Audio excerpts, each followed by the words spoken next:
scalar. When you take point A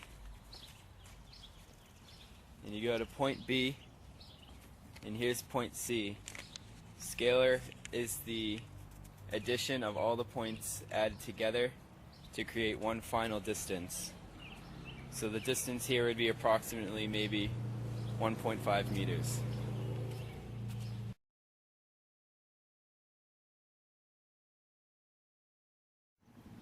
Vector, similar to scalar, but instead of multiple points and distances, it's one distance. So instead of A plus B plus C,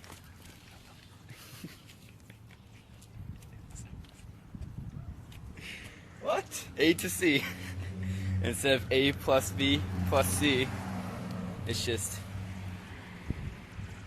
A to C. So instead of 1.5 meters, maybe only about a meter.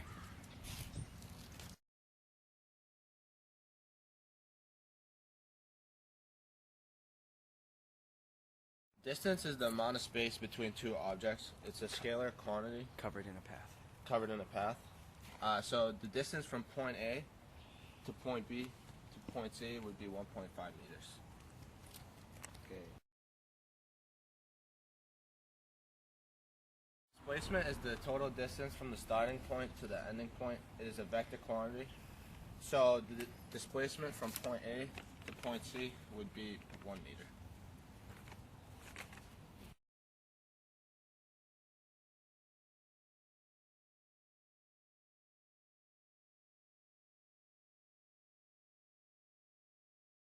Is a scalar quantity that refers as the what rate which an object covers distance.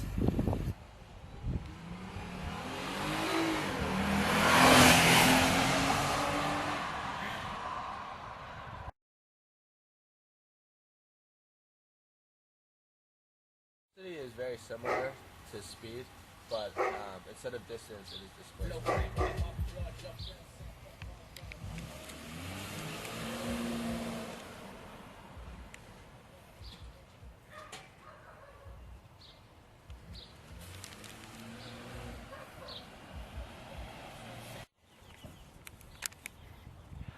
The velocity in this case would be a little bit slower than the speed since you moved back a little bit and the displacement was lower.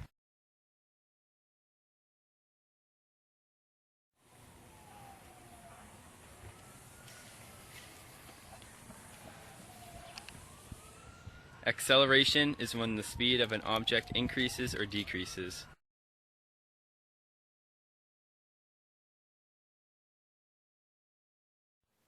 Time is the measure and dimension in which events can be measured through space-time.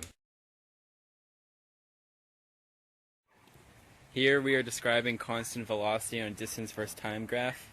As you can see, it'll be just a straight line from the vertex of the graph and out. If the line changes slope at any point, then it wouldn't be constant velocity. Here we see constant velocity again, but instead of on a distance versus time graph, on a velocity versus time graph. Only difference is that instead of the line having a slope coming from the vertex, it's coming right from the side of the graph. If the slope of this line changes, then so does the velocity.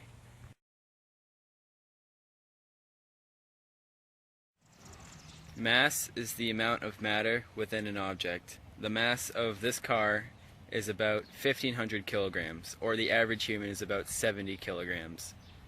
Weight is the amount of matter within the object and how much gravity, or pounds of gravity, that gravity has on the object. The average human is about 150 pounds, and this car weighs about 3,500 pounds. Inertia is basically just the resistance to these forces. So if this car were to try to move, it's going to be harder to move than, let's say, just a little smart car that weighs 2,000 pounds because this car weighs more and has more mass. Therefore, it is harder to move, and that is what inertia is. Friction is the force that acts to resist the relative motion between the two rough surfaces which are in contact with each other. Let's describe friction. This tire needs to get friction on the ground in order to gain the grip to move. Since it has grip, it's able to move. If this tire were made of a bar of soap, that wouldn't be quite the case. So a quick recap of what we have covered today. We have covered the scalar and vector quantities of motion and the differences between them. We covered distance and displacement and the differences between them. We covered the speed versus velocity, whereas speed and velocity are different in terms of what they're measuring. And we covered what acceleration is and what time was. We covered the constant velocity motion with the graphs over here, the distance and time and the velocity versus time. And we explained and graphed what everything would look like on a distance versus time and on a velocity versus time. We also explained the mass and inertia and the weight of objects and how they all relate. And we also covered friction, including the role of microscopic surface irregularities. Thank you for joining us today.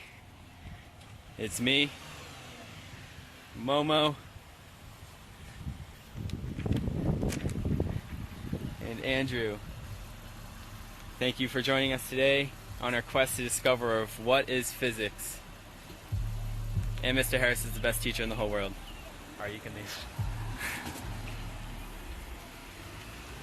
See y'all later.